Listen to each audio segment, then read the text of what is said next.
Today is February 27th, 2020. We're in Coral Gables, Florida. My name is Maggie Rivas Rodriguez. I'm interviewing Jose Enrique Souto for the Voces Oral History Center. Thank you so much, Mr. Souto, for letting us interview you and taking the time for us. My pleasure.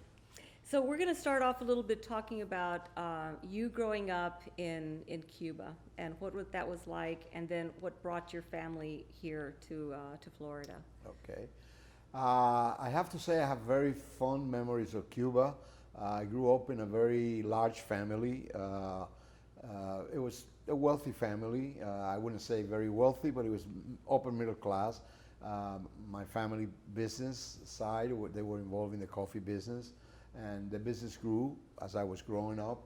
Was born in Santi Espiritus, which is in the central part of Cuba, and lived there until I started high school. When I started high school, I went to boarding school in Havana. My parents wanted me to get a better education than what I could get at the local high school in Santi Espiritus. So I spent 3 years in boarding school. And then eventually my parents moved definitely to Havana in 1957, and I lived in Havana until 1960.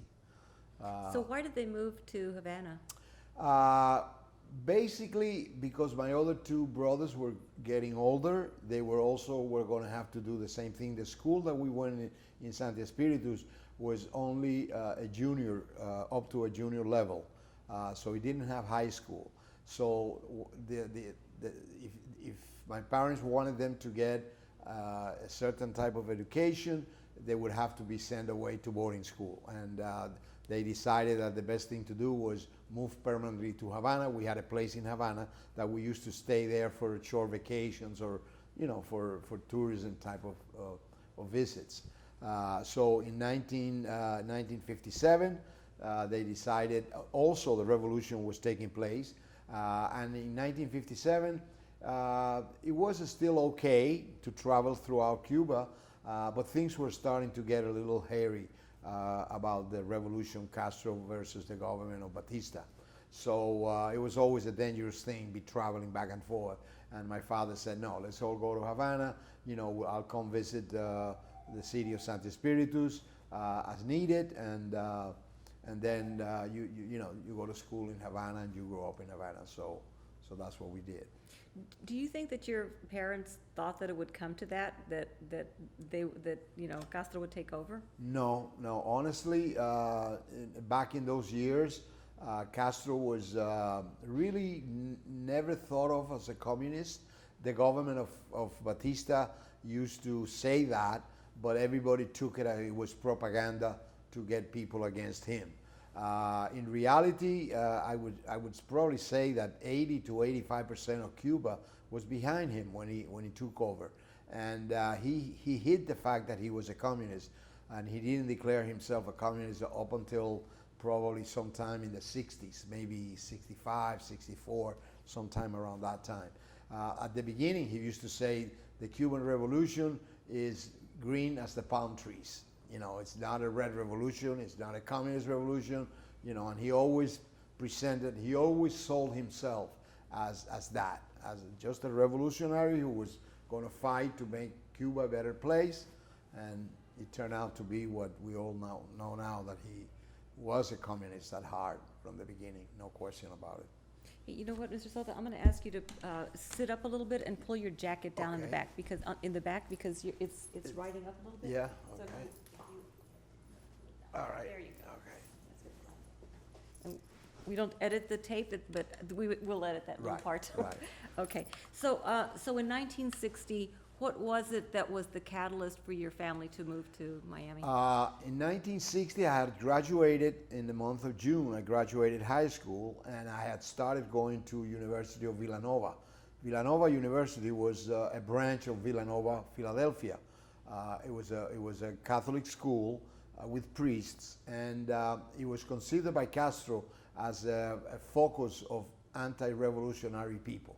So any of the young people who went to the school were looked at as people who were not going to be participants, or they were not going to be helping Mr. Castro achieve his dream.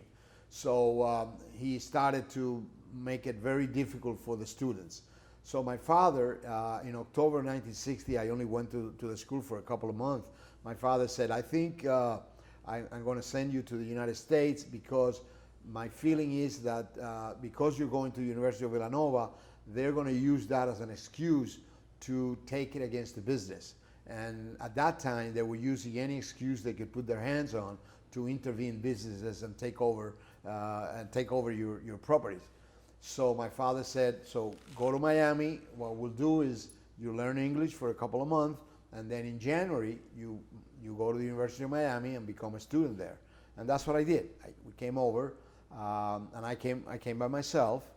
I was living with another friend of mine. We're sharing an apartment. And one day in the month of December of that year, the communications with Cuba were getting worse by the minute. And in December of 1960, I was walking in downtown Miami. Oh, they're feeding the fish. And all of I see a friend of mine and he says, I just ran into your dad. I said, my dad? No, my family's in Cuba. No, they all came. They're all here. So what happens is they decided overnight to move out of there. They felt that the situation there was getting worse and worse. And my father says, I want to get the rest of the family out. So he came over with my mom, my two brothers, my grandmom, and one of our nephews who wanted to leave Cuba also. They went through New Orleans, and from New Orleans they came to Miami. And I found them in the city of Miami. It was a big surprise for me. I was very happy to see them there. But that signified really that was the end of Cuba for me and for my family, actually. My father's intentions was to go back to Cuba because they still have not taken away his business. His business were still operating. It was only a couple of months later, right around April and May, right after the invasion, the Bay of Pig invasion, that they really intervene everything, especially if you were out of the country. What was the name of your family's business at the time? We had a Café Souto, which was the family name, and it's a business that was started by my great-grandfather way back in the 1800s, 1857. So it was going on during the Cuban Revolution against Spain, and then my father, was born in Cuba, but he joined the business at a very young age. And the business developed, and then from there they had other businesses. My father himself, he liked the ranch and the cattle business a lot. So that was his love, that was his passion. So between the coffee and the cattle, that's what kept him busy there. When we came to the States, like my father said to me, he says, I don't have any money to buy farm and cattle. There was very little money at that time. So the only thing I know how to do is I know how to roast coffee. So my idea is that I can go to one of the American companies. There was a number of them in Miami that were producing coffee, local companies, and we probably can go to them and have them make a private label coffee for us. We pick the correct beans to have the correct taste and make it like a Cuban type coffee.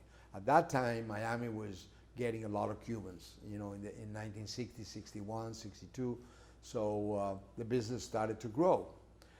So I helped my dad. I went around with him. My father didn't speak any English, so I spoke a little bit, and I went around with him, and we got the business going.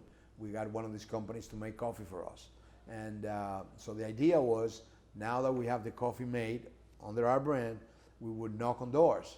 And we established kind of like the Avon calling type of, if you remember years ago, well, this was coffee calling. So we used to knock on doors, and so people would recommend other families or friends.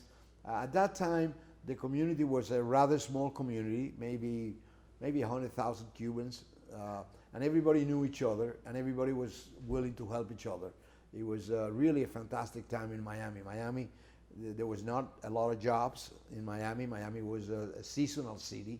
It was basically the season in Miami for the tourists will start in November after Thanksgiving, and it will end up right around April, middle of April.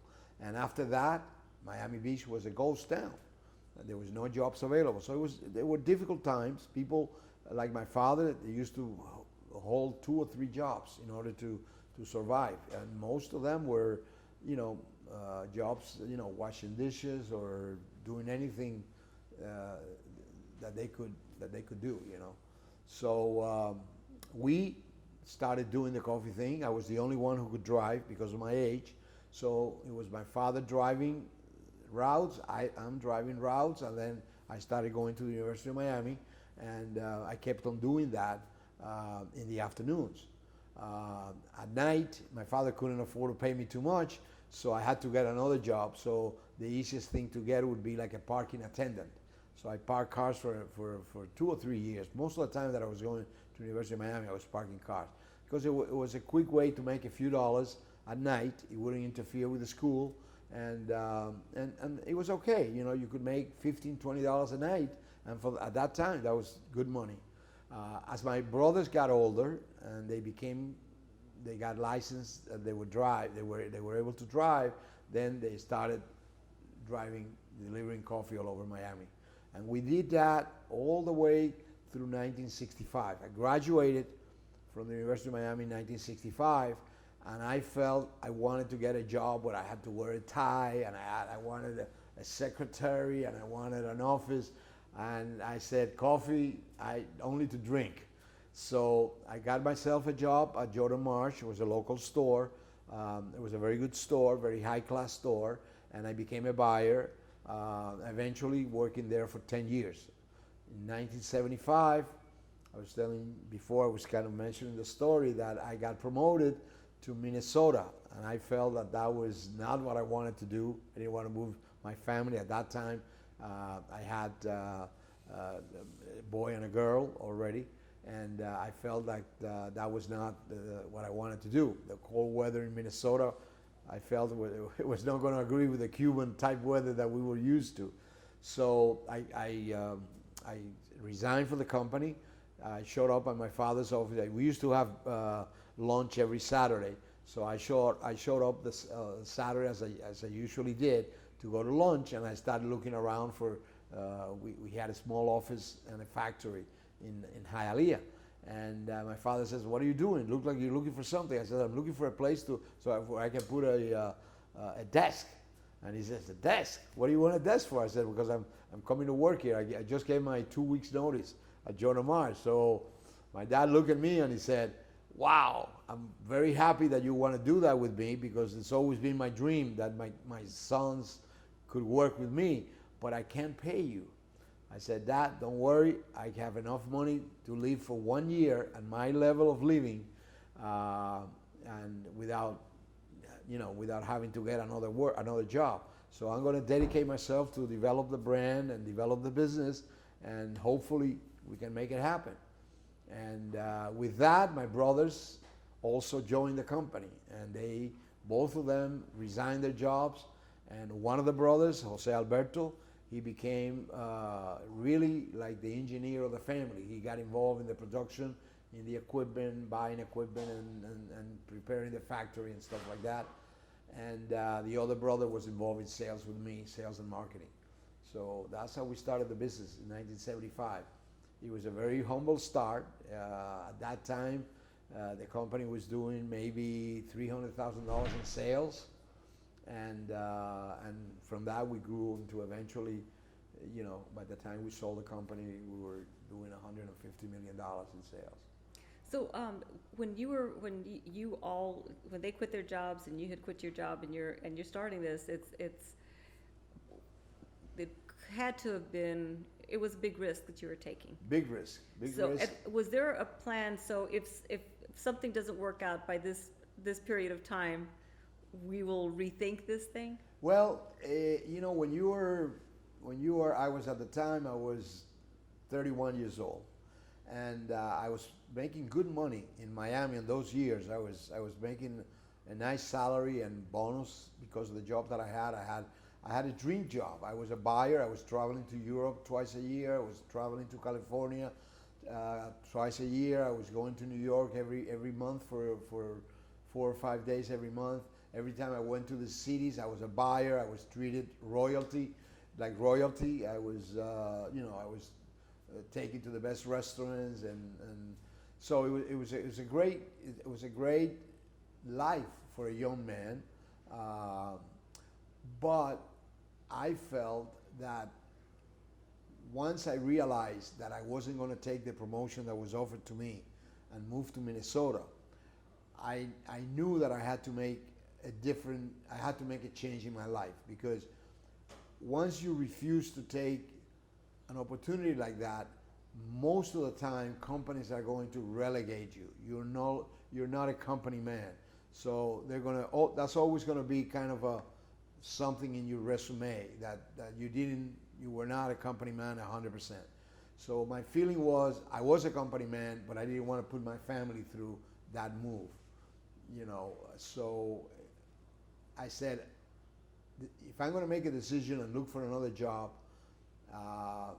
that'll be fine. But then eventually I'm going to find myself the same thing happening again. It's not my job. It's not my company. I'm working for somebody else. You could do a great job, and there's maybe a change in management or upper management, and you could be out of a job at an older age, and you had nothing. And that I've seen that happen so many times in the retail business. The company that I worked for, I saw it happen to a lot of the people there who were there for years. Good managers, good business people, but for some reason they became a little old, or there was a change in top management, and they get relegated, and boom, before they know, they're out of it. And they're out of it at an age where it's difficult to get a job. So I said, if I'm ever going to take the risk, this is the time to do it.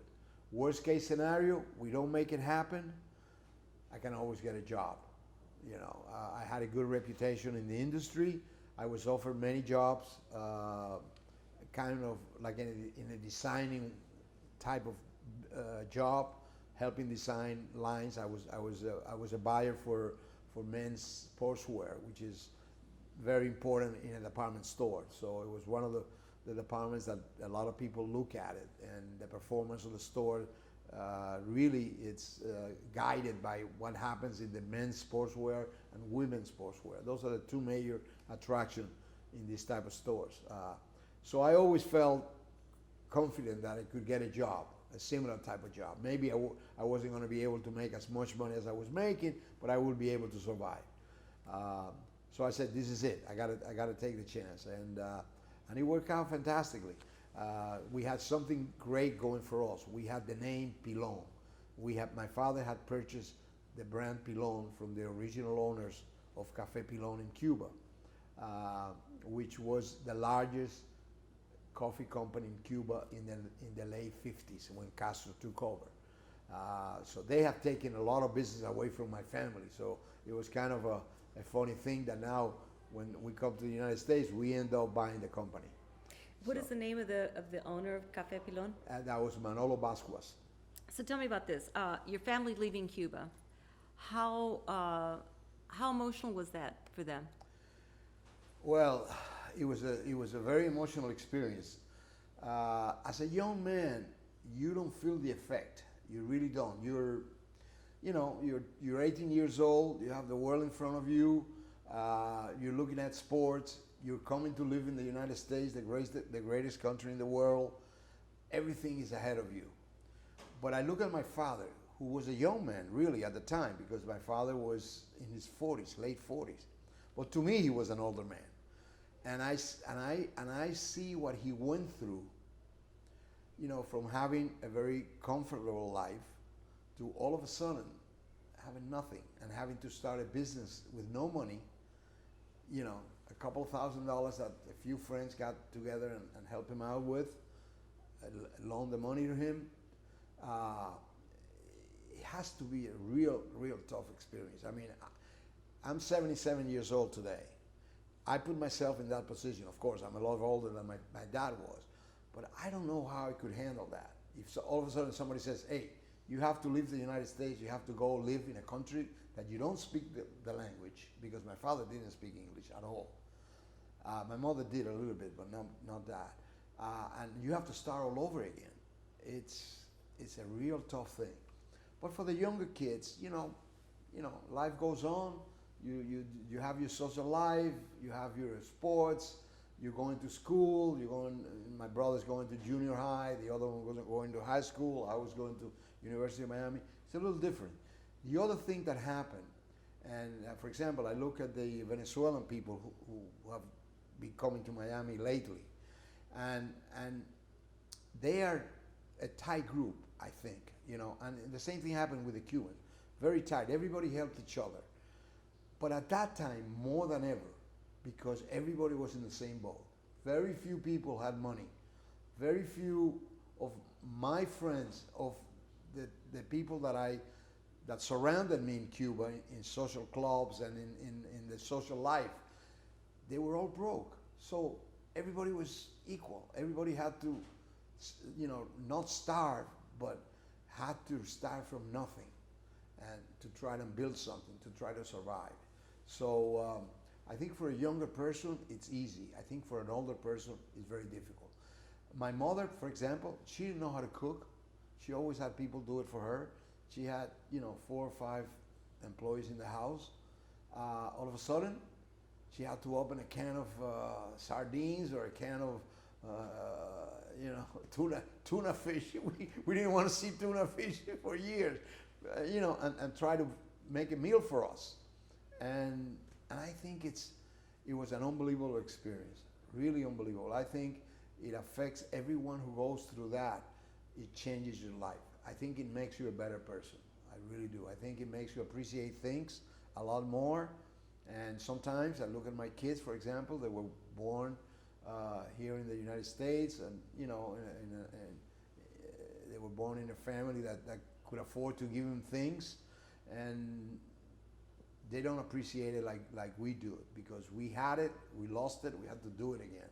So it was very difficult for the older people, but for me, honestly, no. I was always very positive. I've always been kind of a salesman. I can talk my way into selling things and get things done that way, and it helped me a lot in life. So when your family, your parents, do you think that they adjusted, or do you think that they always longed to return to Cuba? They always longed to return to Cuba. My father died without going back, as well as my mom. He wouldn't go back. He wouldn't go back. I mean, my grandmother stayed in Cuba because one of my father's sisters stayed back, and she didn't want to leave her, so she stayed there. And my father, I know he was heartbroken, the fact that he never saw his mother again, and up until the last few years of his life, he says, "I'll always regret it not being able to go and see my mom back in Cuba, but I felt that if I did that, it would be such a admitting almost to Castro, like, I came back, I don't want to go back under those conditions. I want to go back to a free Cuba, a free country, not a country where those people have been devastating for 50 years. So he never went back. I never went back as long as my father was alive, because I know I wouldn't give him that kind of heartache. Last year, in 2018, one of my brother's wife, she put the whole family together, and she took it upon herself to create a group and go there in one of the cruise ships. And I, at first I said, I don't know if I want to go, but I did go. And to tell you the truth, I was very happy that I went, even though I couldn't get to my city, the city where I was born. There was not enough time in the cruise ship. I saw the destruction. I saw how that country has changed, because when I left Cuba, I was 18, so I knew the life that people were living. I knew what Havana was like, and the place is like they drop an atomic bomb there. It's just unbelievable. Other areas of the country are not that bad. Like if you go in the countryside looks good. I know they don't eat meat, but there's cows there. I know somebody's eating meat, or they're selling it or something, because there's plenty of cows. But and the reason I say cows is because we used to be in the business. My father used to know the cattle business, and the first thing I looked at was, there's plenty of cows here. Why don't they sell meat here? Why nobody ever is never able to eat a steak? I think unless you're part of the government, you don't do that. So when you went to work with your father in 1975, and you were looking around for a desk, a corner where you could put a desk, at what point did you all start to expand that you needed to have, presumably you went to a different building and, you know? Well, we started in a little building in Hialeah, not the one my father started on. He actually had sold that place and moved into a bigger place. He joined forces with another coffee company, and when they did that, my father bought the building. So this was a bigger building. It was 15,000 square feet. The one that we were before, it was like 7,000. So it was double the size. So to us, that was a good improvement. That's where I joined the company. And so when we started, we were at the bottom of the barrel. There was 15 brands of Cuban coffee. It was Bustelo coming from New York, El Pico coming from New York. There was another coffee, forget the name, coming from New York. There were three brands coming from New York that were doing a lot of business. Bustelo, of course, was number one. And Pilon was down at the bottom. I mean, we were doing maybe 3% of the business, very small business. So we had the world ahead of us. I go to visit, at that time, the number one account in Miami, which was Winn-Dixie, the Winn-Dixie stores. And I go in, I have an appointment with this buyer that I didn't know.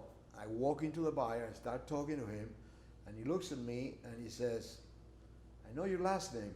I had a friend of mine who went to school with me. He went to Belen High School in Cuba. It was a Jesuit high school, very prominent.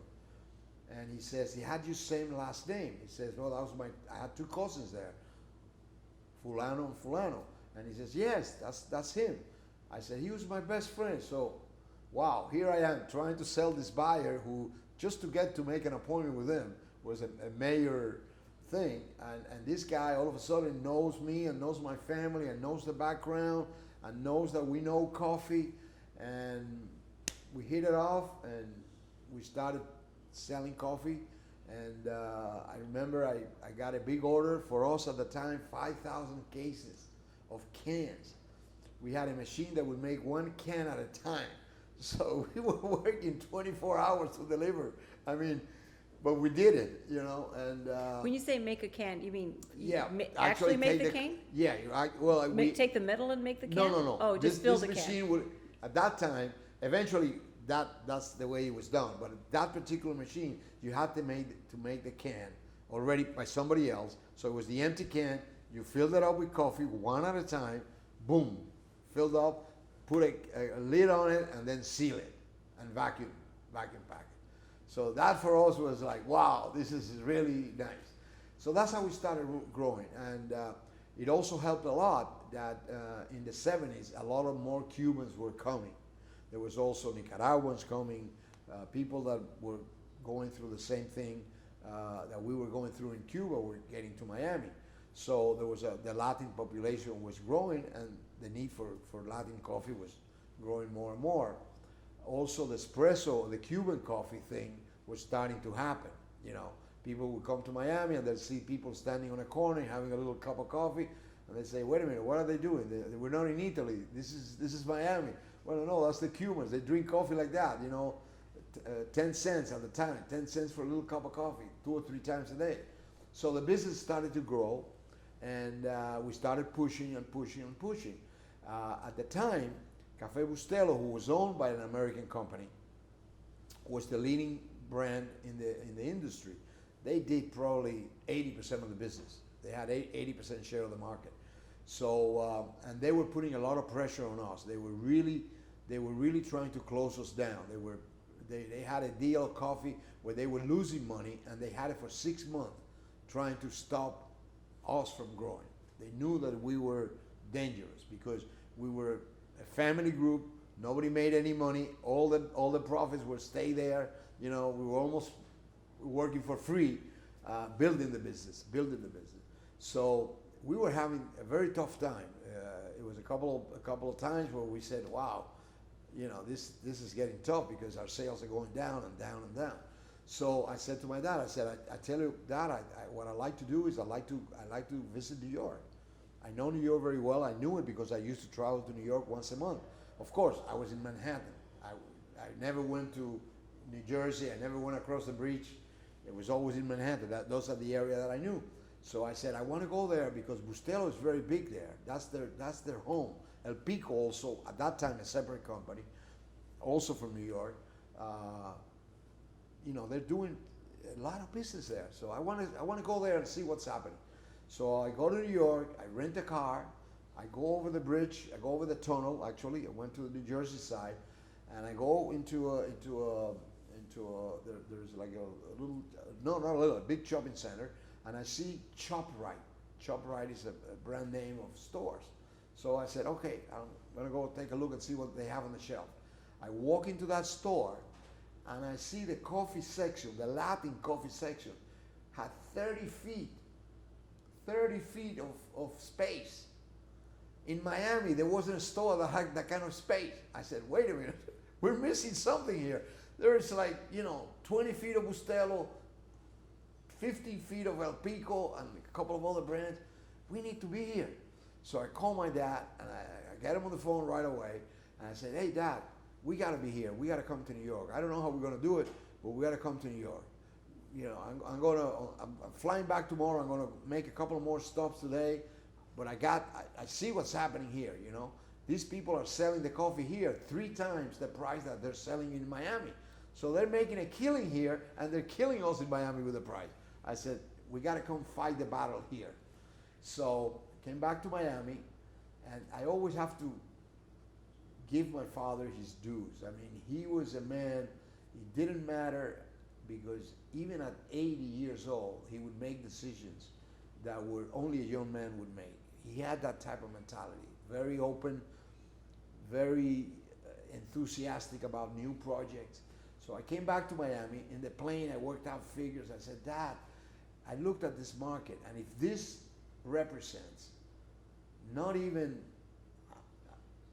if this represents the market here, this is what the market is. I did some investigation, and I found out that there was 5 million Latins living in Greater New York, 50 miles around Manhattan. 5 million. We have barely 1 million people here. I said, wow, we got to go fight the battle up there. So we need to get up here. So 2 weeks later, my father says, let's go to New York. I want to see what you're telling me. Let's go. We went there. He saw, and his eyes popped out, and he says, you're right. We got to come here. I said, absolutely. This is Russia versus the United States. You got the missiles, I got the missiles. I'm not going to shoot you, you're not going to shoot me. But you got to have that. If you don't have the missiles to shoot them there, they're going to be shooting down you over here. So we went to New York, we started to look for people, and it so happens that the gentleman who ran Café El Pico, his name is John Cortez. He was the vice president of sales of Café El Pico, who was a subsidiary of A.C. Schonenbraun, a large coffee company in New York. They did a lot of American brands in New York City. So he hears about us. The first company that we heard in Miami was El Pico, because El Pico was coming from New York. And at that time, there was no vacuum pack in the coffee, only on the can. But Cubans don't like cans. Cubans buy bags. They will always buy the bag rather than the can. In New York, the can was big, but not in Miami. So when we first started growing, we grew at the expense of El Pico. John Cortez was the sales manager, vice president of sales. So he saw that happening there, and being the smart guy that he is, because this kid is unbelievable. I have the biggest respect in my life for this young man. He's Puerto Rican descent. Born in Puerto Rico, grew up in New York in the Bronx, where the bombs fell, because it looked like the bombs fell there. So I'm back in Miami, and all of a sudden, I'm out to lunch, and the secretary in the office called me up, and he says, I have a gentleman here who wants to see you. I said, I'm having lunch. I'll be back in half an hour. What's his name? His name is John Cortez. I said, John Cortez? is he from a coffee company? He says, yes, he's from a coffee company. He wants to meet with you and your dad. I said, okay, all right. So tell him I'll be there. I'll be back in 15 minutes. I came back, and John, we hit it off right away, immediately. You know, there was a connection right there. And he said to me, I said, you guys hurt me here in Miami. You almost cut my business in half. You've been growing. I said, yeah, we've been growing. He said, you have done the growth at my expense. Now I hear that you're coming to New York. You're not going to do the same thing you did to me. I want to be part of you. So I'm like, oh my God, I can't pay this guy. You know, of course I don't say anything. So I said, okay, all right. I said, look, my dad went home. He went home for lunch every day. He'll be back in another half hour. Around 3 o'clock, he'll be back in the office. I want you to meet him. I said, yeah, but I wanted to meet you. He says, I wanted to meet you. He called me in Colorado. He said, I wanted to meet you because you were the guy who hurt me. So I said, all right, you know, we're friends now. So anyway, my dad comes in, and we started talking. And John says, I'm willing to work. I said, well, the problem here is, you know, we're not making sales in New York. So we want to take a chance. We're willing to take a chance. So how much money do you want? He says, and he looks outside, and my dad had a Cadillac. He says, I want a car like that. I want the rest, I'll take care of it. I guarantee you I'm going to sell 2,000 cases of coffee for the first 5 months. That's a huge amount of coffee for us at that time. I said, wow, okay, you know, I believe you, but I don't, you know? I mean, show me the meat, you know? So he says, to do that, I'm going to bring in 4 people, 4 of my best people from El Pico. These are the guys that all the bodega owners in Jersey, they know them. These are the guys who control that. They took away the business from Bustelo in New Jersey, where the Cubans were. And that's why he was protecting that, because the Cubans in New Jersey was a big part of his business. There was a lot of Cubans that went to New Jersey from Miami in the early years. Eventually, most of them came back down to Miami. So I said, okay. So we get together on a salary. My father says, I cannot afford to give you another Cadillac, but I'll give you mine. He says, I'll take it. So he drove the car to New York. And he leaves the office. And my father says, I don't know if this guy's crazy or what. I said, look, he started in a truck selling coffee to the bodegas in New York. He became sales manager of Café Bustelo. He didn't get the promotion that he was looking for. Somebody else got it.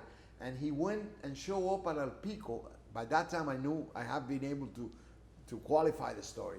He showed up at El Pico, who had no coffee for the Latins, for the Spanish.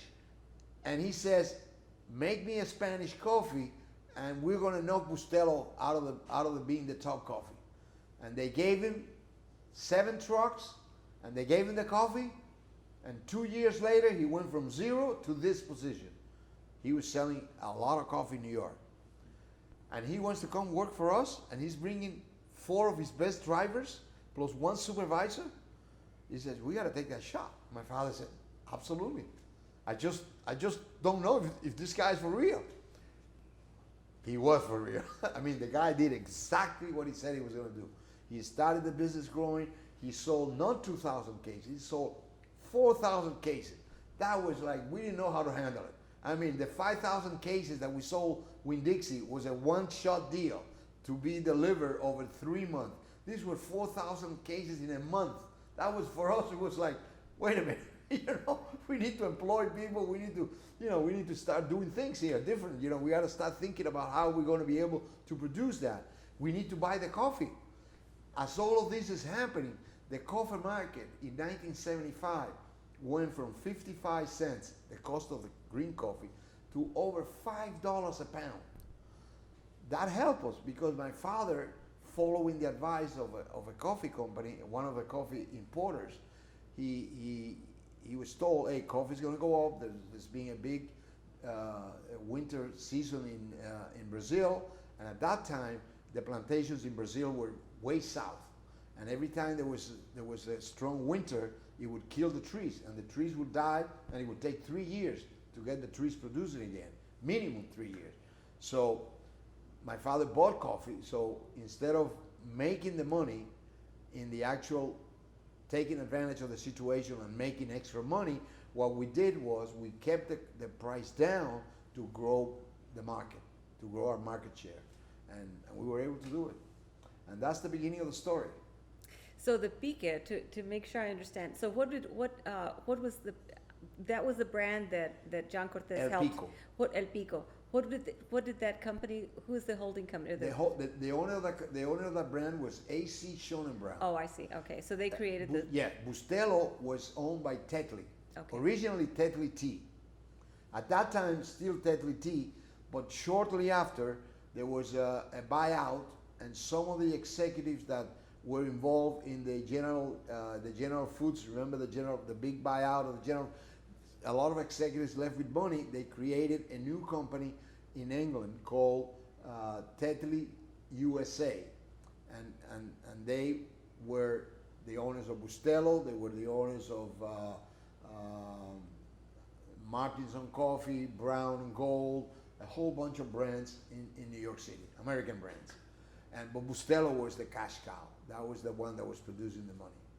So El Pico, created by John Cortez, took business away from them. And then when John leaves El Pico, we immediately did what he said we were going to do. We started making El Pico a third brand, and we became the number 2 brand in New York. And by now it's 1980, 85. We get the Mariel 125,000 Cubans all come at one time. So that helped the Miami business tremendous in 1980. And like that, things were happening. One of the things that my dad always felt was very important was the technology in the coffee business. So he always felt that at one point we needed to do what the Italians were doing in Europe, which is vacuum packing coffee. That was unknown in the United States.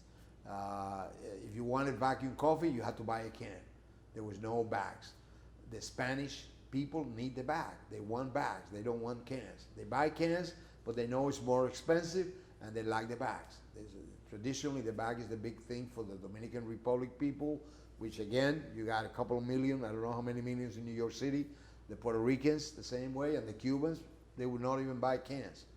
They buy one can to put in the refrigerator and then empty the bags there. That's what happened. So in 1985, we buy the first vacuum pack machine in the United States. $1 million.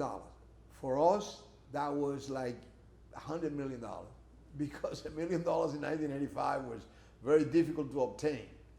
So we were able to buy the machine and start the brick pack.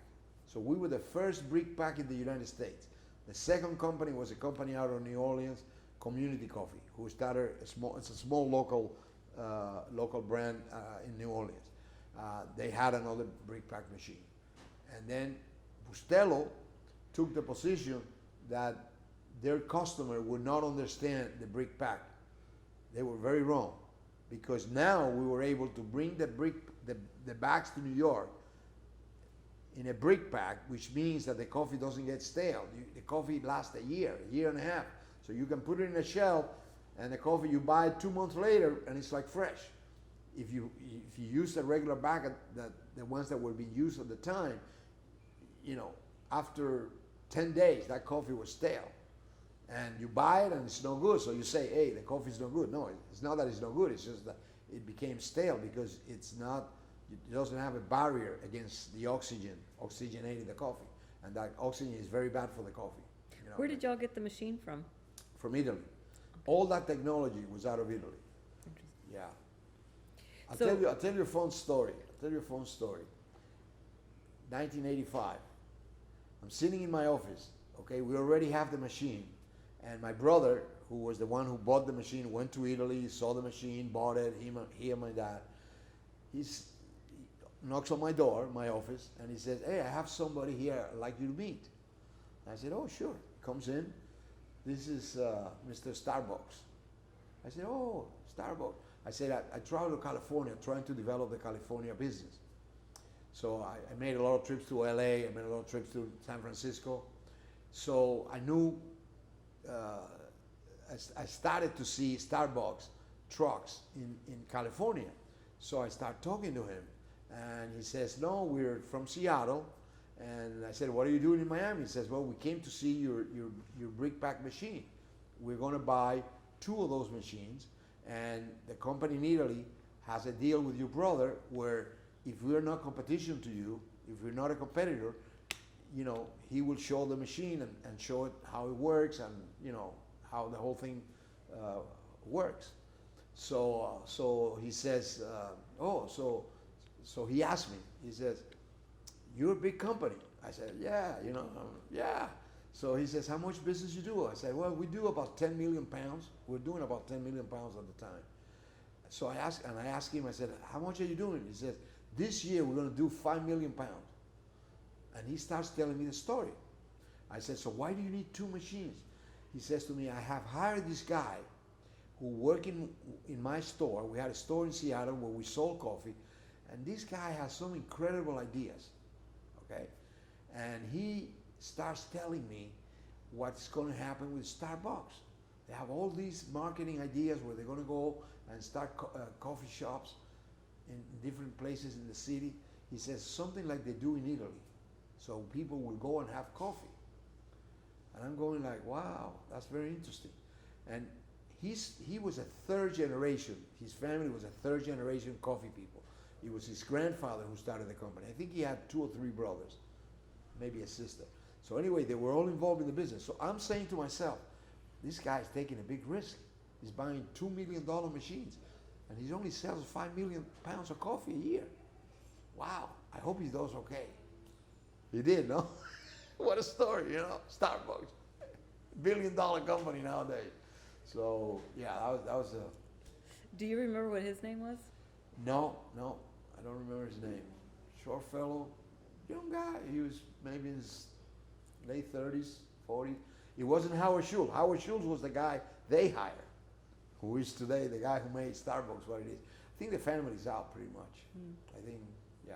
So it seems like one of the big efforts for y'all's company was creating a larger market share, always expanding the market share. Why is that? Well, as a business, you look at what the actual total share of the particular product is, and you say, okay, we didn't know exactly how much business Bustelo was doing, but we could guess fairly good, close amount. We know what we were doing, and we could see with all of the stuff that is available and was available at that time. You could get reports from the store where you could see how your movement was, how all the coffee sold. So you got a pretty good idea in your market area. Our market area was basically the east of the United States. It will start in Boston, where there was a lot of Puerto Ricans, a lot of Dominican Republic people, and it will go down into New York City, a couple of million Puerto Ricans and Dominican Republics and Cubans and everybody else from Central and South America. And then it will go in Philadelphia, a nice Spanish population also, and you'll go all the way into Washington, D.C. Washington, D.C. was not too many Puerto Ricans, not too many Cubans, not from Caribbean. I call them the Caribbean people.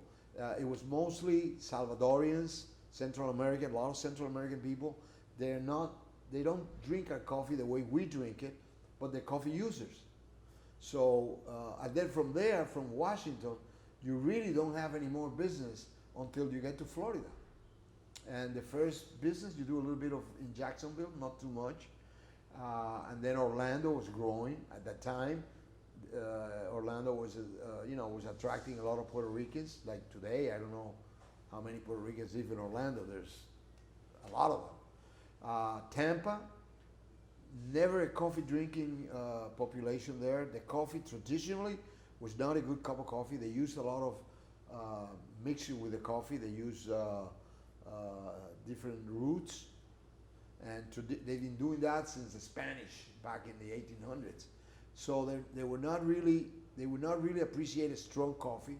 They had a type of coffee they liked. So Tampa was not a good area for us. And then Miami, all of the from Palm Beach south into Miami, and that market really was probably at the time, I would say probably around a $50 million market.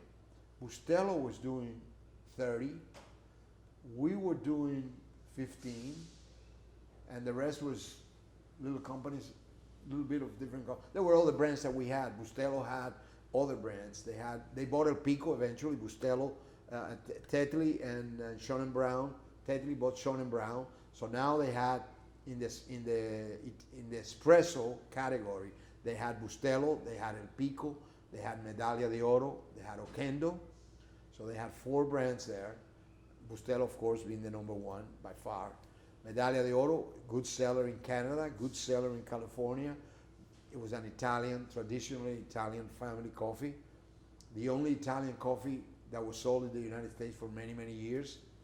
And then it was us. We have bought Café Estrella, Café Ideal. So we bought little brands to help developing mostly the cafeteria business, the restaurant and cafeteria business. That was a very profitable business. When you say cafeteria, you don't mean like a Luby's cafeteria or something like that? Yeah, You we do? like the coffee they use in the espresso machines. Okay. Like when you go and stand up in a corner. Cafeteria. La cafeteria. Okay. Yeah, Exactly. okay. Like a cafe. Yeah. So, so we're moving along. We're fighting Bustelo. It's an eternal war. We get a call, and out of nowhere, get a call from somebody I didn't know. I had no idea who the gentleman was. He introduced himself as working with Tetley in London, and he comes to me with a story that the chairman of the board of Tetley, Ltd, British guy, was going to come to South Florida because he was on his way to spend some vacation time in Naples, right over here in the west coast of Florida. Very wealthy community there. So he says that, this gentleman says that the chairman of the board would like to meet the Souto family because we're the big competitors. So I said, sure, free lunch, let's go. So I tell my dad, I said, Dad, they're inviting us. My dad says, look, I don't speak English. You're going to have to be translating for me all the time. Probably what these people want is they want to buy you out. They want to buy us out. Hear what they have to say, and you tell me what happens. So go to lunch. All of a sudden, we get to this restaurant here in Miami, and there's like 12 people sitting in a big table. I was expecting 2 guys. It's like 12 people. I didn't know anybody there. It's just you? Just me and my 2 brothers. So the 3 of us go there. So we're all looking at each other. This British guy, I can't understand a word he's saying. So I sit next to him. I didn't want to miss a word, because he had a very thick British accent. So this guy works for Tetley USA. This guy works for Martin's on Coffee. They're all the coffee people from Tetley. No tea. Nobody from tea, because they had a very strong position in tea, even stronger than coffee. So sitting there, I'm hearing, we're talking, and what I hear is not that they want to buy me. What I hear is they're offering the company to me for sale. So I'm going to my brother, what is this guy saying? He says, I don't know, I can't understand what he's saying. I said, I'm going to ask him. So I said, excuse me, I'm going to be a little rude, but are you trying to tell me that Bustelo or your company, the coffee division, is for sale and you're trying to pitch that to us? He says, that's one of the options. I go like, oh God, are you interested? And I said, of course. I mean, it's just like, that's my dream come true. I said, of course, right away. That was the end of the lunch. Everybody was talking, everybody stopped talking. started listening to what this guy, all his people were talking to one each other. You know, they all stopped, and it was like almost like a funny movie. You know, everybody stopped and they're looking at this guy, and this guy says, "Mr. McCarthy," he was the president of Tetley USA. "Mr. McCarthy, get the paperwork immediately to Mr. Souto so he can sign the non-disclosure agreement." And he looks at me and he says, "Okay." He says, "We're looking for $100 million for the company." I said, "Okay, thank you very much. Appreciate it. Thank you." Boom, we left. We didn't even have dessert, no coffee, you know. I go to my office, my father's waiting. "What do you want?" He wants to buy the company. He says, "No, he wants to sell me the company." Well, are you crazy? There's a little side story. One time, we're having a family meeting. This is at the time that we're growing and we have expectation. And I don't, you know, like in all family meetings, you know, things get a little heated sometimes, you know. And I say, "You know what? We are going to buy Bustelo one day." And my brother, I'm not going to say the name so it doesn't stay on the recording, one of my brothers said, "Hey, Dad, look what Jose Enrique is saying. Come on, this guy's crazy. He's really off the wall now. Forget it." You know, I said, "We're going to buy Bustelo. That's what I want to do. I don't know if I'm going to do it or not, but that's my mission.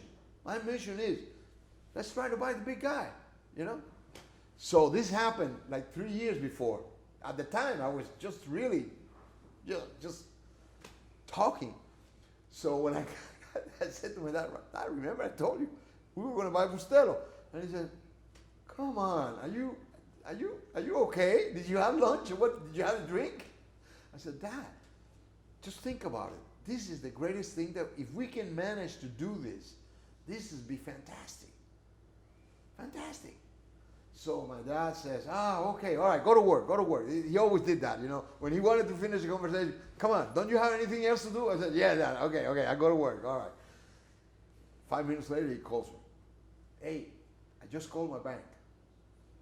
We had a very good banker, very good relation with this bank. I said, "And?" He says, "He wants to see us tomorrow morning in the office to want to talk about the Bustelo deal." I said, "What?" He says that he's going to support us 100%. Wow, $100 million. Okay, so anyway, next morning we meet with the banker. The banker says, "Look, we can lend you $17 million. That's the maximum amount of money that this bank can lend you. We need to get the rest of the money." I said, "I don't know anybody that has that kind of money sitting there waiting for me." So he says, I have made deals with General Electric, GE Capital, and I'm going to make a call right now, and we're going to set up a meeting so that they can come down here. They will exchange conversations, and you listen to what they have to say, and you're going to be surprised." He goes like that. I said, "Wow." So we all left the office there and said, "Wow, this thing might really happen, you know?" But we always say, "Where are we going to get the money? Where are we going to?" So happens, they came back, GE came back, and GE said, "We like the idea, but we got to restructure this. This is going to be the little guy buying the big guy. So it's going to be a leveraged buyout, and we need to do the right presentation to the right banks so that we can get support from other people, and we'll form a group, we'll lead the group. So we are going to be on your side trying to promote this idea, but now after we do all the work, then you need to do the legwork. You need to go out and sell the idea to investors throughout the United States." So, oh wow, this is unbelievable. You know, this is like, I couldn't, you know, I was very, very excited to say the least. But that's how it started. And we went to work.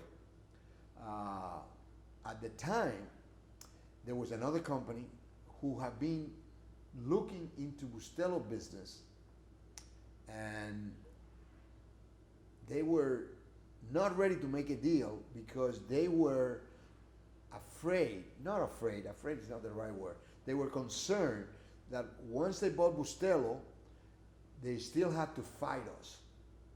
And they were kind of concerned about that. This is the sugar people. the name shall remain anonymous, but by saying that, everybody knows who they are. They were getting involved in sugar at the retail level, and they felt coffee and sugar goes together like milk and coffee. So they needed that. But they back out of it, and they came to us, and they offered to join forces with us to buy the Bustelo. And we were kind of hesitant. We liked the idea, but we were afraid because we were putting everything we had into this deal to make it happen. These people are very rich. They have very big funds. So if there was ever a need for a capital call, we would be at a disadvantage because everything that we own was going in to make it happen. They could call a capital call, and you got to put $5 million to expand the business, and if you don't have it, you're going to lose your 50-50 share of ownership. So that was our concern. So, but we started talking to them, and at the end, the idea was that by that time, we had gone through a bid process, and most people were eliminated. There was only two companies left that were interested in the deal. By now, we know that the price is not going to be $100 million. It's going to be a lot less than that, and it's going to be a bid situation. So the bid has no starting point. So it was like open bid. Whatever you bid, if the other guy outbid you, you could bid back. But if the other guy didn't outbid you, you could buy. So that means that the true value of the business, we felt, was somewhere around $50 to $55 million. So we felt that that was the amount of money that we needed to put together. So when we approached the sugar people, we said, okay, we value our company in $30 million, Café Pilon. You put in $30 million in cash. We join, make a joint venture, and it's 50-50. And they say, okay, we like that idea, but we got to evaluate your company. I said, well, the only valuation is $30 million. If you don't evaluate my company $30 million, then we can't go in because we're not going to go on a. We're the ones who know the business. We're the ones who are fighting in the streets. We are the ones who are doing the guerrilla warfare out there. We're the ones who are buying the coffee. You guys don't know that, so we don't want to be your employees. We want to be your partners. And in order to do that, we probably going to be able to get the business for $55 million, but we need to put 30, evaluate my company 30, and you put 30. And they say, okay, we'll look into it. So they looked into it, and they came back and say, no, your company's worth $21 million. And at that point, we said, okay, no deal. So we went along. They told us that they were going to continue, but they didn't. Right away, they lost interest, and which opened the door for us. So that's how we went into the bid. We won the bid, and we had to sell some financing in the company through GE and a couple of other of the investors, in which we sold warrants in the company. And these warrants, they were to last for 7 years. At the end of 7 years, the amount was $15 million. I'm sorry, the amount was $5 million that we needed to put as total capital in the company. And at the end of, they would give us the $5 million. At the end of 7 years, they would obtain 20% warrants value of the company. In other words, at the end of 7 years, the company will be valued, the new company will be evaluated, and if it was valuated in $100 million, we needed to buy their 20% at $20 million. So $5 million loan will give them $20 million profit. That was the idea. That was the idea the company was going to be valued at that price. So we say, hey, we got to do it. So we did it, and we had the warrants. We were lucky that This happened in 2002, 2000 actually. But in 2002, the business world took a little dip, and the company that did the warrant, they wanted to show some profits earlier. They didn't want to wait the 7 years, so they approached us. He says, okay, we're willing to make a deal. We'll make an earlier exit, but you got to pay us $15 million. So we said, okay, sounds like a good deal for us. So we went ahead and did that. And then in 2002, we owned 100% of the company. And that's how we ran it until we sold it in 2011. So when did your dad retire? My dad never retired. He went to work, he got sick. He'd never been sick in his life, and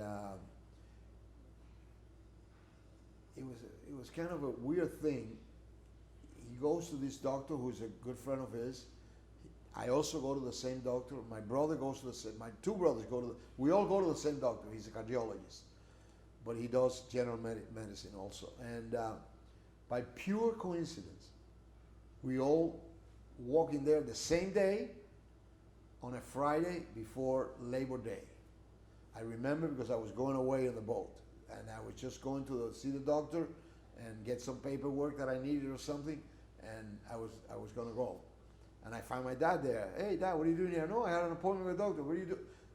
Nobody, none of us knew what was going on or why we were there at the same time. That day, the doctor calls us, and he says, I just told you, Dad, that he has cancer. He has lymphoma, very treatable.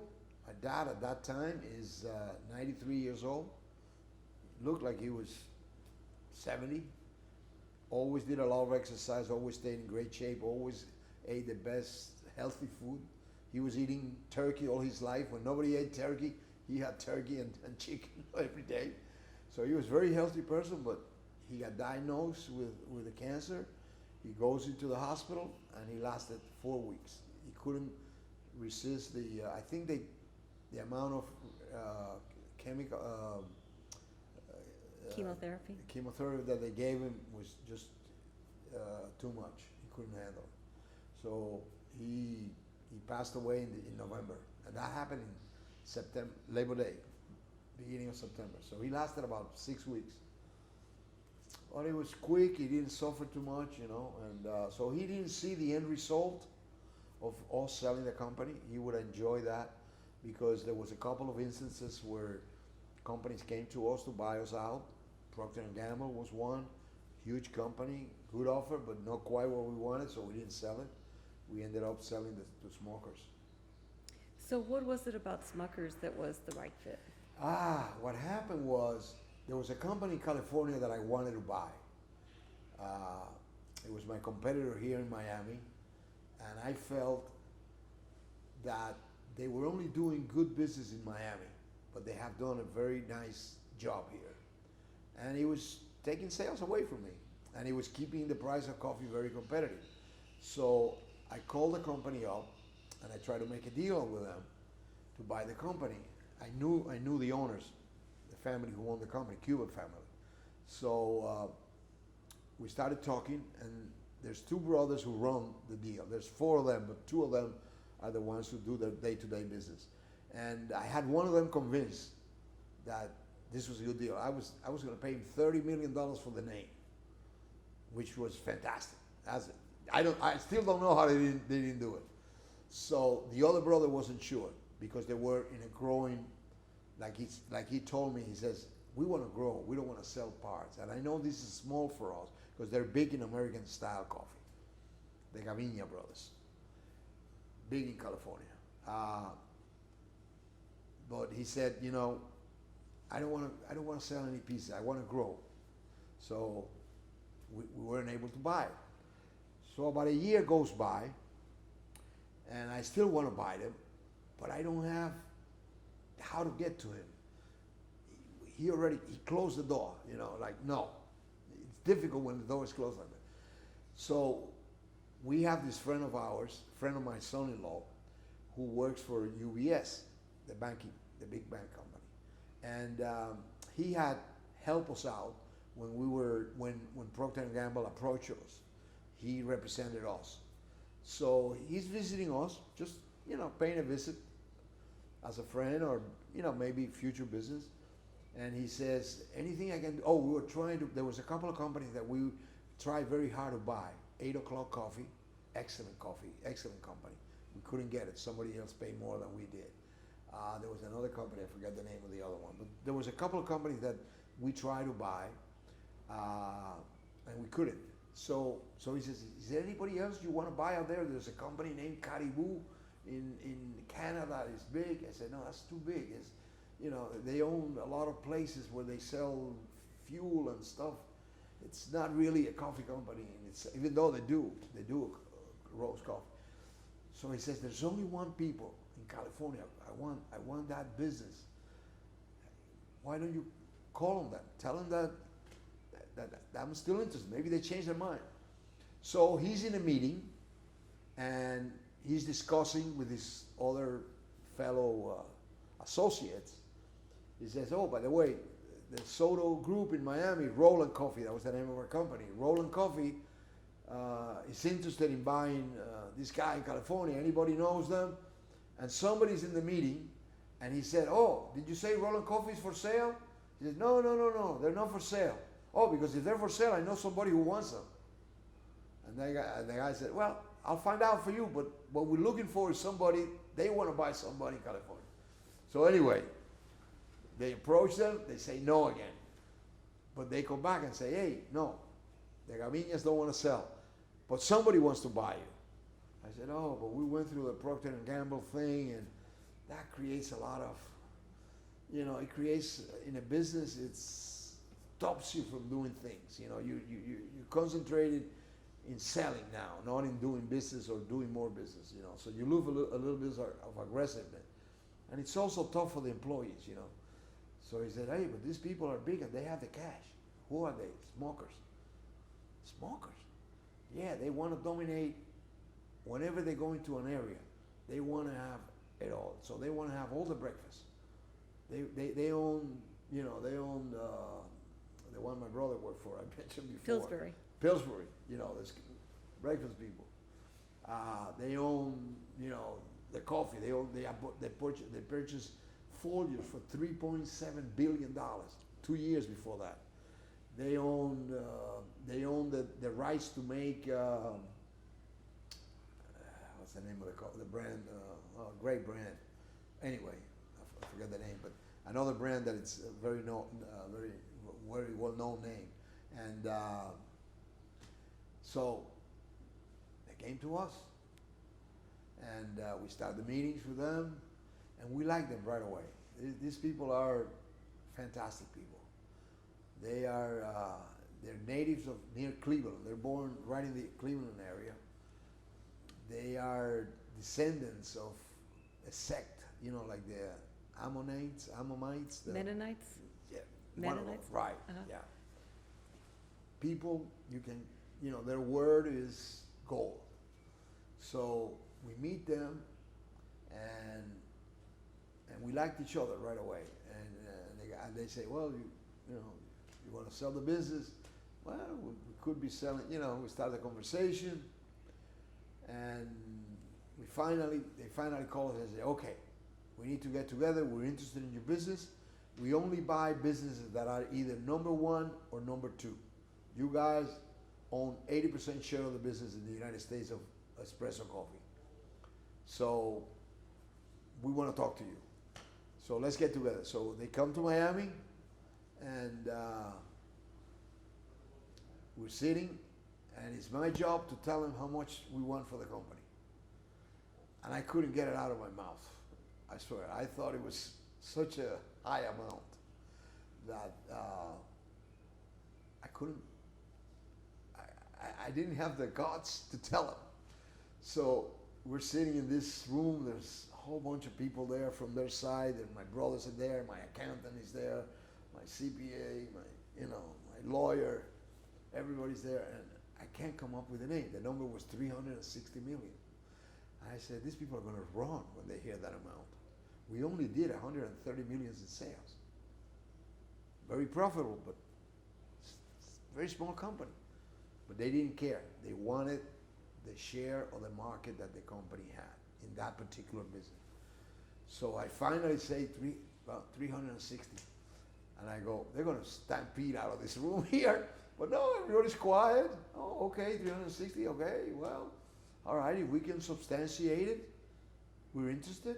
We'll come back to you in a couple of days with a more firm answer. But generally speaking, we're interested. We certainly are interested. And that's how it happened. They came back, shook hands, never signed a buy-sell agreement. It's all done with a handshake. And we started talking to them in October of 2010. They flew us to Cleveland. They sent a jet for us. That was awesome. Went to Cleveland. Never been in Cleveland before. Went to the factory there. We met with the older brother who was the chairman of the board at the time. The one that came here was the one who was actually running the business, but eventually the other fellow was retiring. He became chairman of the board. And we did the business like that. I mean, and to this day, they're very happy. They're very happy. They have been very successful. They really have put Bustelo all over the United States, and they had tremendous power. Tremendous power. When you have Folgers on your side, you go to a buyer and they don't ask for anything. Yes, bring it in. So let me ask you this. So you all were always concentrated on the espresso, Cubano, Yes. that kind Cuban of coffee. coffee, yeah, Cuban coffee and espresso coffee is the same thing. It's the same type of coffee. We grind it the same way, very fine. We like the creamy top, on top of it, that espresso creamy that is produced by both the type of coffee, the grind you use, and the machine that you use. So to us, for example, when somebody asks you, what's your competitor? We always say, we don't have any competitors in the United States, other than, Bustelo and us. We had 80% of the brands. I said, if you want to look for somebody to compete with us, the Italian coffees, the Lavazza, the other Italian coffees, there's a number of them that are very good. The Italians have have taken the coffee industry to a level that nobody did. Like in the 1960s and 70s, the coffee industry in the United States was a dying industry. It was every year we were losing sales and sales and sales. The idea was who gets the cheapest coffee out there, Folgers or Maxwell, whoever had the cheapest coffee would do the sales. The quality was lost. Starbucks helped a lot by making people aware that, hey, you can pay $7 for a cup of coffee, for a pound of coffee. You can pay $15. It's okay, And people got into the Starbucks thing, and that brought the whole coffee industry up. They've done a tremendous job for the coffee industry, absolutely. Did you all ever feel tempted to go just in the general coffee market, or is that just different? We did in South Florida, but mostly we did it with the coffee that goes to restaurants and cafeterias for American coffee. We had a brand called Roland Coffee, same as the company. Eventually we sold it. It was a lot of headaches, a lot of investment in equipment. So we didn't, we got out of it. And Roland was your mother's? No, Roland was the name of the company when my father bought it. Mr. Basquas, the owner of Café Pilon, wife was Roland. Last name was Roland. And my father, when he bought the company, said, okay, let's put the name Souto now, Souto Coffee. No. We have enough, brochures and enough paper and envelopes with it, Roland. We're going to use Roland. We're not going to spend the money. We don't have money to spend on that. So I said, okay. So we stay with Roland. So we're kind of winding down now, but so the timing of the sale in 2011, was it just you got, the brothers were ready to retire? Everybody was. I always go back to my father, because one day I'm sitting down with an old employee and he said to me, he says, your father would have never sold the company. I said, you're wrong. You're wrong. My father was a businessman. My father always said to me, if you guys ever want to sell the company, just make sure you get the value that the company is entitled to. But don't, and he said, don't ever think that I'm going to be opposing that. If you guys decide that selling is the right thing to do, that the price is right, do it. And so I told this gentleman, I said, no, you're wrong. My father would have sold the company, because when we were talking to Procter & Gamble, my dad was alive. That was in 2004. And my father was, yes, enthusiastic. At that time, we wanted $190 million for the company. And they wouldn't offer that. They would offer a lot less. So we didn't get the sale done because of it. But we said, okay, somebody else will come along. And they did, a few years later. So you had been working with your brothers every single day. Yeah. So do you see them as often now? No. One of the brothers I see all the time because we play poker 3 nights a week. So I see him all the time. All 3 of us like the same thing pretty much. We like boating. We enjoy boating a lot. So we did that in the summertime together. We always did that. Both of them, right now, I'm the only one with the boat. Both of them sold their boats. The other brother, the younger one, I don't see him that often. He has become a big golf fan, so he plays golf every day. I don't play golf. I'm involved in businesses. That's what I like, so I keep doing. So you still what are you still doing? The day I sold the company, and they told me the wire is in, I called my son-in-law and said, remember that airport business that we wanted to buy a few years ago? We were all going to buy, the 3 brothers were going to buy. And then we didn't offer the right amount of money, and we didn't buy it. And so I always kept that I wanted to do that business. So we got involved with the airport business. The company there, we'll probably sell it the next year or so. It's reached a point now where it's very valuable. We're in 23 airports all over the United States. We're opening up in Panama, in one of the new areas in Panama. I've never been at the airport there, but I understand the business they do is unbelievable. So what is your We business? own places at the airports. We own a restaurant called Cask and Ladder in Orlando. Bless you. That does $12 million a year in sales in the airport. It's unbelievable. The airport business is unbelievable. What you do is you establish contracts at different airports. Some of them we do ourselves. Some of them we do in partnership, minority partnerships with big companies. We're associated with Marriott at the airport in Fort Lauderdale, for example. We get 30% of that. So some areas we're alone. We have everything from Starbucks, McDonald's, Burger King, bars, mostly food-related items. Those are what we like. But we also have stores. Okay. Stores are not what we prefer, but we have them. It's a great business. We also got involved in some liquor stores. We own a chain of liquor stores in South Florida. I'm selling that one. The internet is hurting too much. That business. And I own some business in Ecuador. I grow stevia. Stevia is a plant that is a substitute for sugar. I eat that every day. I tell you, you're very smart. It's very healthy. It's all natural, and it's a little tree, grows about that big, and you taste the leaf, and it's sweet. So I own about 300 hectares of that. Probably the largest one-plate farm in the world. In China, there's a lot of stevia, but very small places. Half an acre, quarter of an acre, Very interesting. Okay. I need to see these people. So, for a Mr. sec. Soto, Yeah. I think we're about done. Is Okay. there anything? I talk a lot, so No, you were wonderful. I'm a salesman. I'm very happy. You're okay. you're my kind of. So is there anything that I didn't ask you that I should have asked you, or anything you want to add? No, I think I tell the whole story. Okay.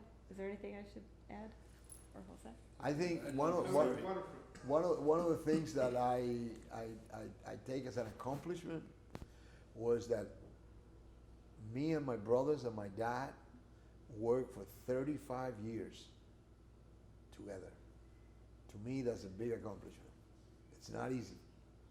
You need to give and take a lot. that I consider one of our biggest accomplishments. The fact that we were, and because of that was what helped us become a success. Because, you know, we all make decisions, and we always said, we all in, or if one disagrees, we better convince him, because otherwise, you know. And that's what happened at the airport business. One disagreed, and we couldn't convince him, and we didn't get into the business. Then eventually I got into the business by myself, but with my kids. But, Mr. Souto, this has been delightful. Thank you so much. Appreciate my pleasure. it. Okay. Thank you.